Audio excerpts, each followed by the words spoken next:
এবং মাননীয় সাংসদ মানুষ সহ যারা উপস্থিত রয়েছেন তাদের সকলকে যুব পরিষদের পক্ষ থেকে আন্তরিক শুভেচ্ছা ও অভিনন্দন।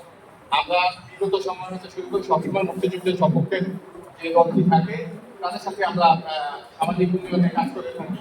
আমাদের ঐক্য পরিষদের 8টি অঙ্গ সংগঠন রয়েছে, যুব ঐক্য পরিষদ, ছাত্র ঐক্য পরিষদ, মহিলা ঐক্য পরিষদ, শ্রমিক ঐক্য পরিষদ সহ যে সংগঠনগুলো রয়েছে তারা কিন্তু সবসময় সংখ্যালঘু সম্প্রদায় তথা আমাদের বাংলাদেশের নাগরিকের অধিকার আদায়ের রাষ্ট্রপতি আমরা সোচ্চার থাকি। তো আমরা একটা বিষয় জানতে চাই, জেলা আইন শৃঙ্খলা কমিটি এবং সমন্বয় কমিটির একমাত্র সদস্য কিন্তু হিন্দু বৌদ্ধ খ্রিস্টান ঐক্য পরিষদ।